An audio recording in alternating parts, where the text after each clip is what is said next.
Hello, welcome, cosmic friends. This is Carlene Saelg, your host of Interstellar Chats. I'm so happy to be here with you today and to bring you someone incredible and special. And I did just meet her about a month or so ago, but I'm so thrilled to have you, Erica BlackBear. And please give us a quick intro of who you are, what you do, and all the wonderful, wonderful galactic stuff that is important to this channel and the reason why I'm having you on. Yeah, absolutely. Thank you so much for having me. I am, I would say a spiritual guide, I guess, a spiritual, guide and coach. I would say it's kind of hard for me to put it into labels and boxes, but I teach people to light up their psychic abilities essentially and tap into that part of themselves, which I think is really important right now. And in order to speak to, spirits on the other side if they want to, or our galactic friends as well. And so that's something that's been a part of my existence kind of my whole life. And it's definitely one of my favorite topics. Awesome. Well, great. We're going to have a fun conversation then. So let's start off. I love to have my interviews start off with telling me and the audience, what was that defining moment that got you to that place where you're like, wow, this is something that I must share with everyone. It's going to be my whole life. It's going to be my life's work. It's my mission. And this is now what I'm going to be doing for, my profession even. So can you talk to that a little bit? Well, I would say I kind of always knew that I was going to end up doing this sort of thing, but I didn't know how to get there. So it took me like a long journey, excuse me, of kind of going through like a very intense healing process of my own, like when I was a teenager and into my 20s. And I think after that is when I was kind of ready to jumpstart the career aspect of it. And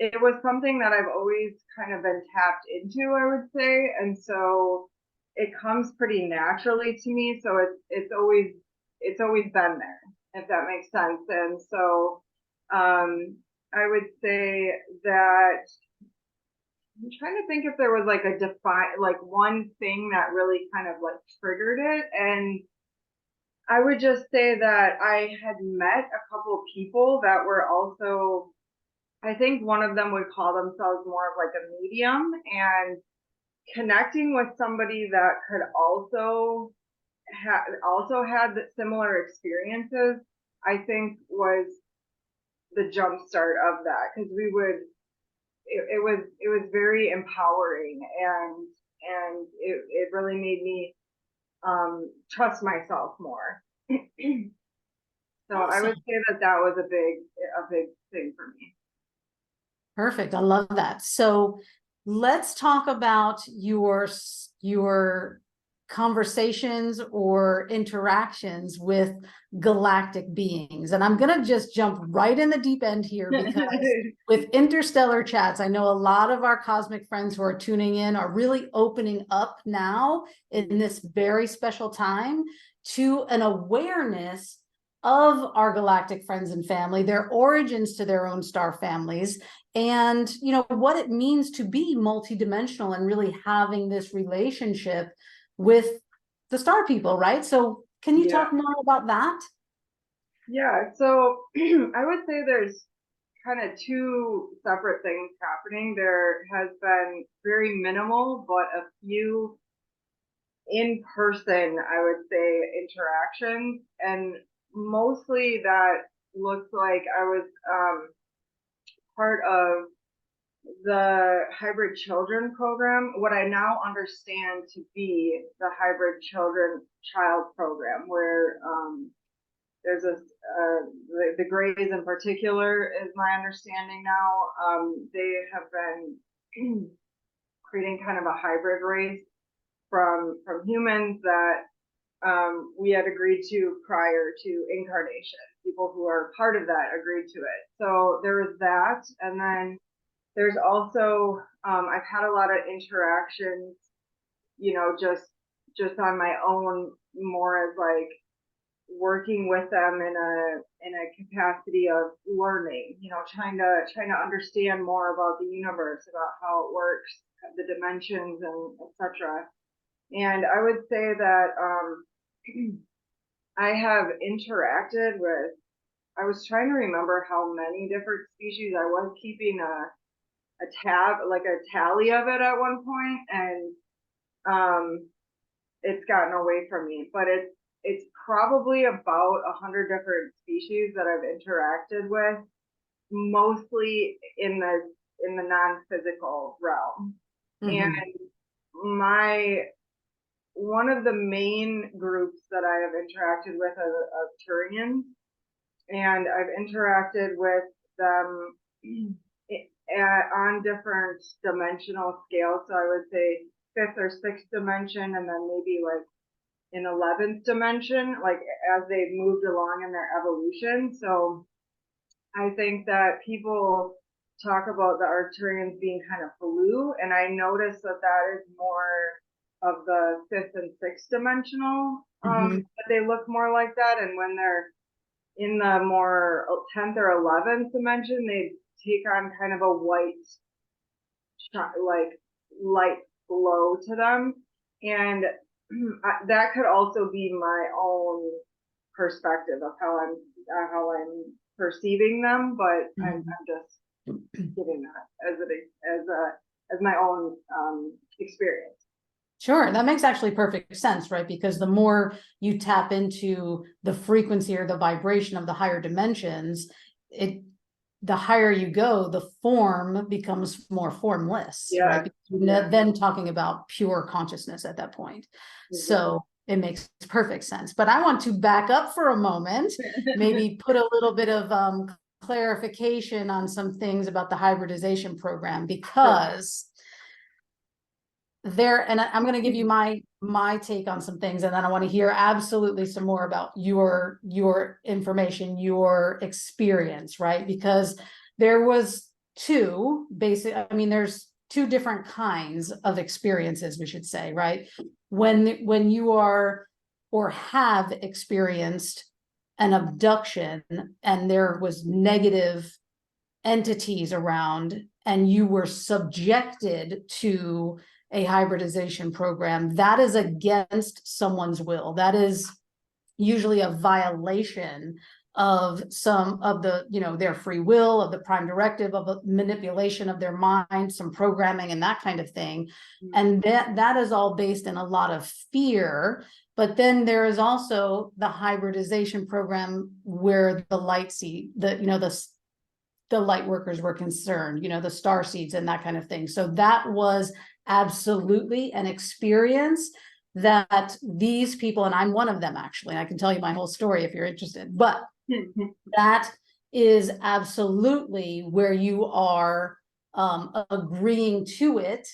And you have said, I absolutely want to be a part of the evolution of this human race, this species on this planet. And that is something that I was involved in. And it was absolutely very much a voluntary thing that I agreed to doing, where I know many people that have been in the negative sense, where they were truly abducted and forced into a hybridization with these negative ETs against their free will. So can you explain a little bit about maybe more of your experience with that? Sure. I was a very young child, and I was taken off planet actually multiple times. My memories are vague for this because my understanding is that oftentimes I don't want to say like wiping your memory, but I think that they're trying to make it not be as traumatic, is my understanding of what's happening. But I do have very vivid memories. So on one of the experiences, I was taken off planet and I was laying on this table. It was likely like a medical table. And I was in kind of a you know, put out, like maybe they had used some type of anesthetic or something on me, and so I wasn't conscious. And I came to consciousness, and I looked, and I saw a gray alien right there, and she turned kind of surprised when she noticed that I was awake. I think it surprised her, like I wasn't supposed to be awake. Mm-hmm. And I remember looking directly into her eyes, and the difference in frequency of her energy was so foreign to my body that it almost made my circuit short out. Like it was such an intense experience, but it wasn't negative. It was more of like unknown, you know. And so my body system was just like, I don't know how to process this. Mm-hmm. And it almost felt like I was gonna black out for a second. It was that intense. But you know, I just kind of breathed through it, and I remember her, you know, quickly doing something, and I went back out. So I was out of consciousness again after that. And that same being has actually come back to me recently, and like I think she was trying to like make it right. Like it sat with her that it was such a startling experience for me. And we had kind of a healing that happened between us. And you know, she came back and was kind of like apologizing to me, like, I'm so sorry, it wasn't supposed to.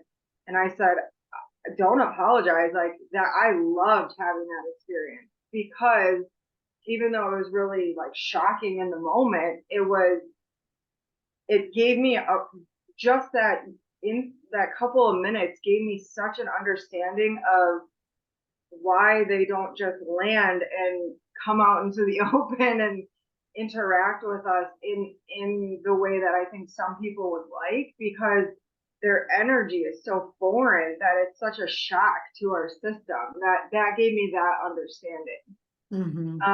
And so I think that the hybridization program is their attempt at trying to get us used to that different energy frequency and stages, is my understanding.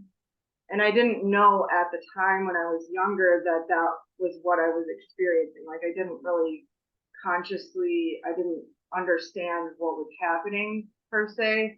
But Right. now I've kind of pieced together from different, you know, channeled information and different people who I've spoken with who have kind of similar experiences. I now understand it to be, I believe, the hybridization program that was happening. Mm-hmm. Right. Excellent. So were you under, like, were you really young? Were you under 10 years old when that happened? I believe I was about 7, maybe 8. 7. Yeah. Interesting. Yeah. I don't even know why I'm asking you that question. I just was wondering because it seems as though people who have the memory of being, and again, I'm going to make a distinction here, Yeah. abducted by the gray aliens, whether yours was negative, positive, I'm not even going there yet, just kind of saying, those that have that memory that they bring back, because you're right, they did kind of wipe your memory or bring, you know, take you back to whatever moment they took you from, kind of thing, because, you know, time is not linear, it is fluid and it's happening all at one time. So absolutely, I feel as though the people who remember being abducted by the gray aliens or the gray species, because there's, you know, the tall ones and the short ones and what have you, they seem to remember it happening when they were of that age, like under 10 years old. Mm. And that's kind of interesting to me. I don't really have an opinion one way or the other, or a reason why it is. I'm just observing, right? Just like, okay, there's lots of people who've been abducted by the grays who were under 10 years old. Yeah. For me, mine was completely different and opposite, but I was an adult. It was only a couple of years ago, 2.5 years ago or so, that I actually remember being in this hybridization program. And it was honestly because someone came to me, a 9-foot tall being came to me and was taking me, or, like, not taking me, I was voluntarily going. I thought at the moment I was an observer, but I was actually following him. Yeah. But I was going to a ceremony where I was being honored and thanked for my participation in the hybridization program. So Yeah. I know that it was very positive and beautiful experience. And I can, there's so much more to that. But in a nutshell, I was an adult when I remembered, wow, not just this lifetime, but many, many, many, many lifetimes that I've been involved in the hybridization program, and actually other members of my family who don't even really know that yet. I've mentioned it to my sister, and she's kind of wrapping her head around it, but she's, like, wow, okay, that explains some things, right? But absolutely, there's so many different species, like you said, or races out there of galactic beings that you just don't really have a concept until you start having some experiences of what is truly out there. And that we, even though we call ourselves human beings and we live on this planet Terra, Earth, Gaia, that we're human beings, we're actually galactic human beings, because we are of different genetic makeup. We are not 100% human. We just are not. And we have to start realizing that, right? Yeah, kind of come into our galactic family, so to speak. Like, I think that's really important. And I think it's, starting to happen, and it will continue to happen as people kind of are able to open their minds to that understanding, to that concept that we're not alone. And that's a good thing. It is a good thing. It is a good thing. If people would turn off the movies with the scary alien movies, they wouldn't be so freaked out about stuff. But Yeah.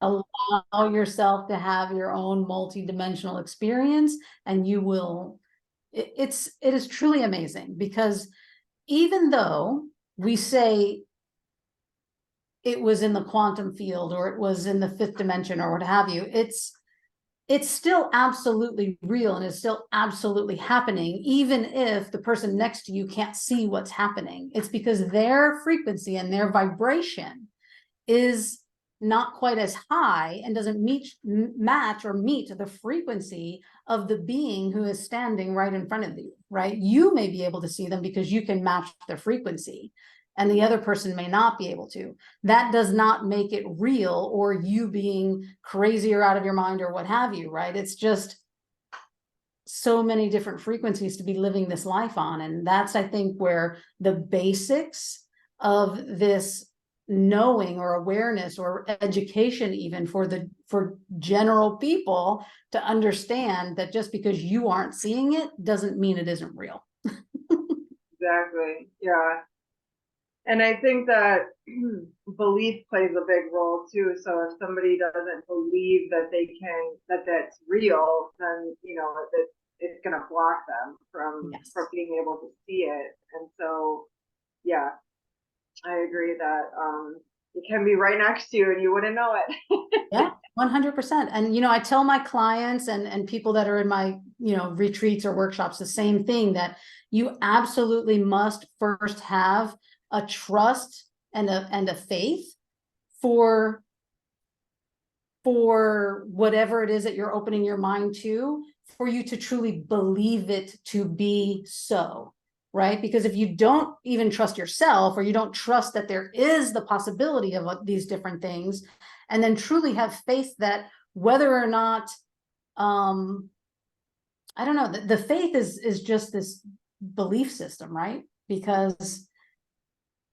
I can't even really, at this moment, I've been able to explain it a lot better before, but it just, when you break it down, it is the trust and the faith, which equals the belief, right? You just automatically, you no longer have to talk yourself into it or be like, did I really just see that? Did I really just, you know what I mean? You just know. There's no more questioning it. You just step into that knowingness of, yes, this happened, and let me tell you about my experience. Right? It's no longer questioning and thinking something weird is happening. Maybe I need to go see someone. I need to have someone else tell me what just happened. No, Let's step into our own power and Yeah. believe that what is happening is the truth for you, and let that resonate a little bit. But I want to bring it back really quickly to your experience, any experience in the other realms, right? The reason I want to bring it back here to whatever experience it is that you want to talk about, I want to bring up the fact of discernment, right? Because we have to be able to take a breath in the moment an experience is happening to say, or use your discernment and say, am I safe? Is this okay? Am I willing and wanting to do this? Just take a split second to say, first of all, am I safe? Yeah. And if you feel safe in your heart and in your energy, you can then relax into the experience because you're not involved in the fear. Can you talk about that a little bit? Yeah, absolutely. So I have had both quote positive and quote negative experience with ETs. Not really in the physical, but more in the you could say spirit realm, other dimensional realms. And I do feel that very strongly, where it's like if I encounter a being, how does it make my body feel? Like, am I feeling like I want to run away? Like, is it scary to me? Is it uncomfortable? And it can be obviously my own fears around something that's unknown. So it could be that, but most of the time it's pretty clear whether a being has malevolent intentions or whether they're a more benevolent being. And I would say, 90 to 95% of my interactions have all been with very benevolent beings. In fact, so much so that it just feels so, how do I describe it?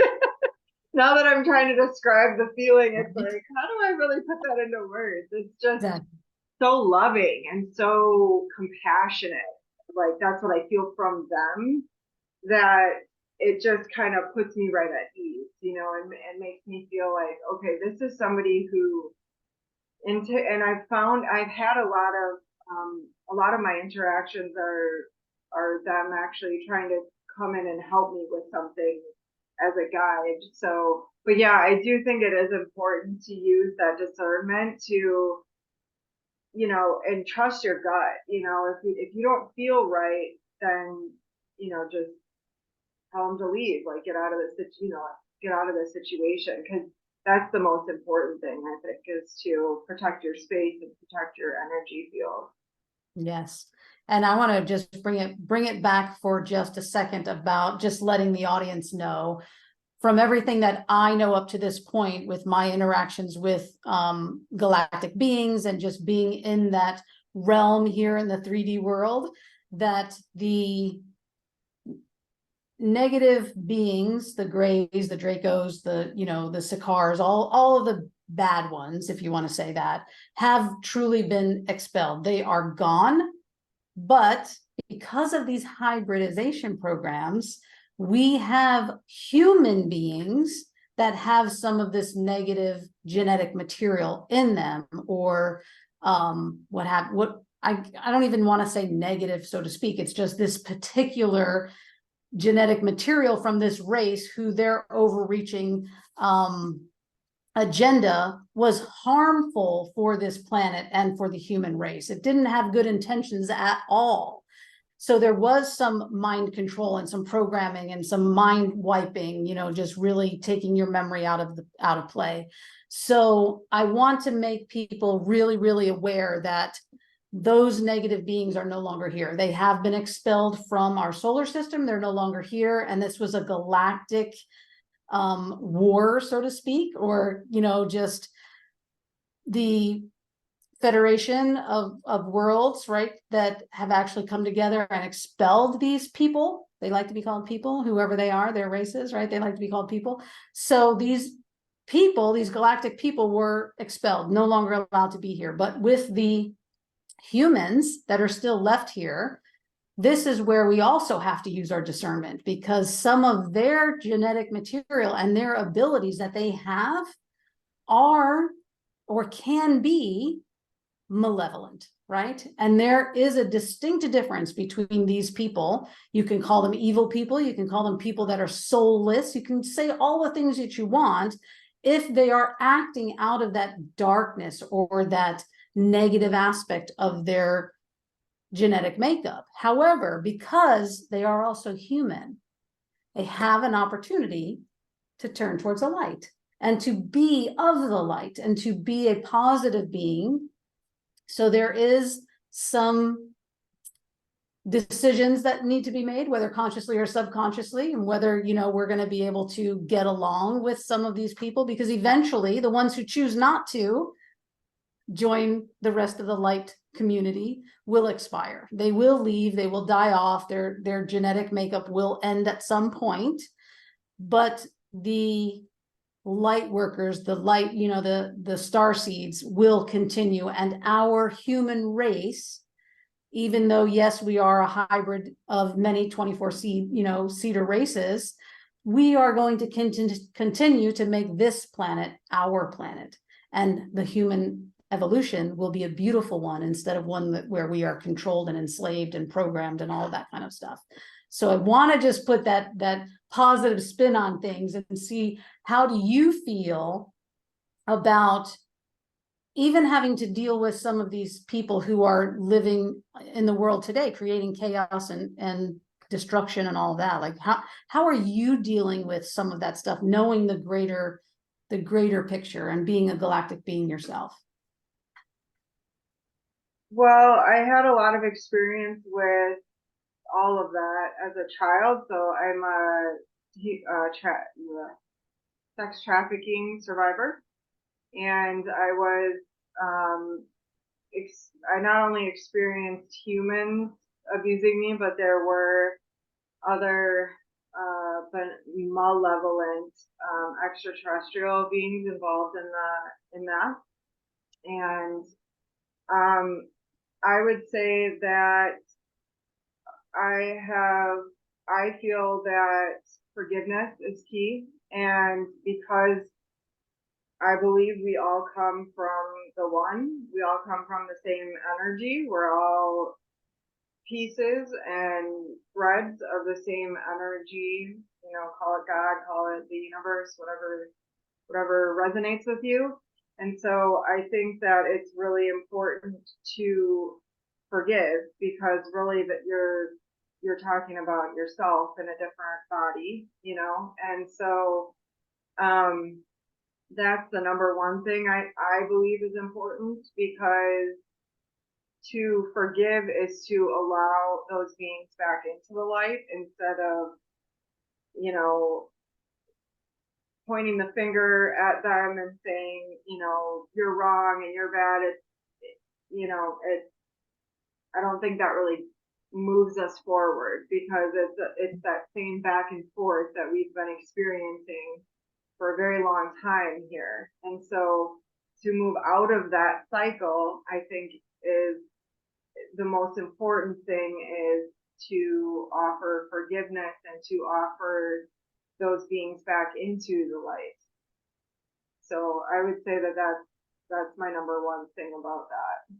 That is so important, and I'm so glad you brought that up, because no matter what happens to us in this lifetime, to get out of or to become healed in any way, shape, or form, it has to come from love, right? So if we can take whatever energy that is and bring it into our heart and truly transmute it back into love and put it back out into the world, that will literally disarm them and change them. Hopefully, right? I mean, we can only really see what's happening in our own world, but I have to still come back to, with the overreaching negative entities being gone, the human hybrids, it is just a matter of transmutation. Send them as much love as possible, and you will experience not only a fuller healing for yourself, but they will experience that healing too. And that is so important. I'm glad you brought that up. Yeah. We have so much to talk about. Like, we could go on for days. We're going to have to keep having you back in different subjects, because we barely touched on this subject and there's so much more to go. But I do want to honor our cosmic friends and audience out there and their time, that we typically keep this to about a 30-minute show. So thank you, Erica. I will absolutely have you back to talk about Akashic Records, to talk about all the things that you do, because you run retreats and you work with people in a coaching sense, correct? Yes, that's So correct. tell us, how do we get in touch with you and to be in your brilliant world? You can find me on Facebook, Erica BlackBear, or BlackBear Awakening is the name of my business. And you can also find my retreats on thejoyawakening.com. It's, all one word. And so the Sea Joy Awakening is still up. The BlackBear Awakening, my website itself, is actually going through, I'm rebranding and I'm redoing up my whole website and stuff. So if you go to that website, it'll kind of take you to a page that says like coming soon or something right now. But so Facebook is really the best way right now, because I have the page, the BlackBear Awakening page, and then my personal page as well, where I do a lot of business stuff. And so people can feel free to message me and check all that out. And yeah, so Great, thanks. We will also put that in the show notes for anyone to, be able to easily find you. They can just click a link and get right to where they can connect with you and get into your world and experience some of the wonderful things you're putting out into this beautiful space right now. So thank you again for being on Interstellar Chats. I truly appreciate your time. We have a little bit of a time difference, so thank you for waking up early and talking with me. I appreciate it. yeah, thank you. I really appreciate it, and this was a lot of fun. I look forward to coming back sometime. Yes, I will absolutely have you back. And just for your own information, we do have quite a long lineup of guests, but I'm going to weave you in as much as possible. Thank you so much, Erica. I really appreciate it. Thanks. Thank you, everyone. And I do want to make sure that I say, please give us a like and share us. And if you have other people that are in your world who are experiencing contact of any kind, or they're just wanting to have like-minded people in their world, please send them this podcast so they can be in our world and we can have a conversation with them. They feel free to comment below and we'll get back to them. Maybe they can even be on the show. So thank you, and we will see you on the next show.